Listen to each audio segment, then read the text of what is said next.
Alright, to learn the crooked grind, pick something that you're really comfortable skating. It should be about this size if possible, because if you skate something smaller and you're gonna try to grind on the nose, you pop the nose way up and then you've got to pull it all the way down, and you kind of hit it more, and there's more impact, more of a chance to stop. So if that's all you're comfortable skating and it's kind of small, that's fine. But if you've got the choice, I'd suggest something about this size, because there's less impact when you land onto it. Alright, so the way you should set your feet up is about like this. For me, having my front foot tilted like this is extremely important. It seems like when you come up to it, you ollie and then your foot stays at the same angle, but if you started with your foot completely straight, you would more likely turn when you land, and that that way you're going with it, and it's just not going to work out as well. So always like this for me. Start off like that. If you feel like you have to make some changes, that's okay, but just try it off like this to start off with. Alright, so you want to approach the box not too sharply. If you come at it like this, what might happen is you land and then it kind of pops off, and you're doing the splits like this and you're in trouble. So going too straight at it as well, you'll end up with your weight here, but the board will be like that and you'll fall off. So just try to go at it kind of like this. I mean, you'll see better in the ones that I filmed, but not too sharp. That's pretty important.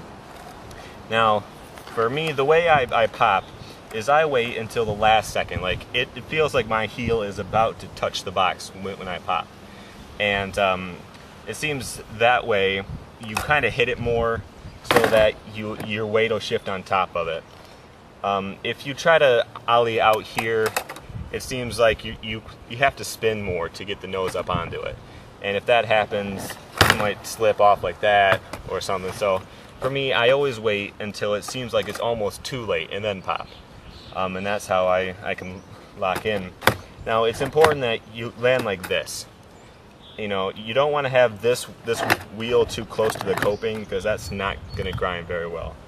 I want to make sure it's actually like the truck right here in the center of the truck, and it's sliding on the corner of the nose. Now when you get to this point, the board might stop. Like you ollie, board hits it, and then you just step right off. And that can happen because of three things. First is the ledge isn't slick enough, and that's an easy fix. Just put some wax on there. But most likely, the thing is that you're not actually putting all your weight on the nose. What happens sometimes is you'll pop, and you'll kind of just push the nose down and step off. Like you're not fully committed to having all of your weight on top of the nose, because it seems like that might make you hang up. To suddenly have all your weight forward, it feels like that might push you off, but actually the thing that you have trouble with is if you get up and you just kind of push the board down. You want to actually land on it instead of just having the board land there with you floating in the air above it. It's kind of hard to tell if that's what you're doing, because it's not going to feel like it. It might not look like it, but that's a pretty common problem with this trick. The third is just if you don't land like this. With me, I have to land, it seems like I'm landing pretty much straight when I first get in, and then it kind of tilts as I grind. So if you land too tilted, or your toe touches, or this wheel is too far over like that, those are all problems, just to land in it correctly. But once you actually commit to it and land in it properly, you should start to grind no problem. This trick slides very well. It doesn't take a lot to make it go or anything. It doesn't stick that much, so you should get in and slide without too much trouble. Now when you land it, the simple way to land is just to fakie, and you just kind of fall right off. And I'm not going to cover that too much, because it kind of just happens. It doesn't take much practice to do that. But the way that most people try to land it, the way that looks best, I would say, is to land straight. And this is where you can have some problems. For me, the main problem is always when you grind and then the board flips when you try to land it. Now, that happens only when you're like almost stopped or stopped, And with most tricks, most grind tricks, when you first learn them, you can grind and then stop and then just fall off and land it, and it's fine. You know, you want to do that first and then work up to having more and more speed.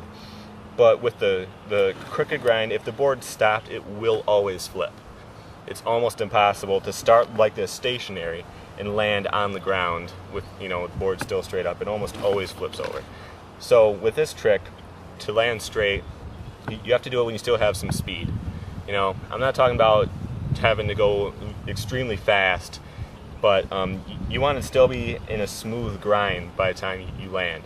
And that way, with this wheel right here, if it's still actually sliding, you know, like you're not kind of doing this toward the end of the grind, it's actually still a smooth, solid slide. You just kind of change the, you know, the direction of the slide, and it'll just slip right off. So it seems like for me, if you have some speed going into it, it doesn't take much to just land it. You know, like you don't really think about the technique as you do it, you just kind of come off. So the way that works is, well, for me, I land like this, the board starts to come out, and then, you know, your weight's totally on the nose, and you want to try to land with your weight in the center, right? So you've got to push the nose out like that. And sometimes you'll kind of land in a slight pivot, and that's fine. But it's just that you want to keep the board sliding and just change how it slides instead of sliding exactly this way and then pushing straight out. You know, like you kind of want to arc the board off so it just kind of slips off. And that's the best way to do that. So just you need to have some speed for that still. It was probably best to just learn them and land a fakie for some time until you feel really comfortable with the slide, until you feel like you can do it with some speed. And then that's when you want to slide it off and try to land straight. So this trick can be kind of hard to learn at first, especially if it's the first trick you're doing on the nose. You might have noticed that I didn't say what you need to learn first, because this trick kind of stands by itself. You know, you should probably be able to do no slides, but you don't have to. It's its own different standalone thing. So it could take some practice, but if you really get out there and you commit to staying on the nose with your full weight, you shouldn't have too much trouble. So check out the ones I filmed and get out there and give it a try.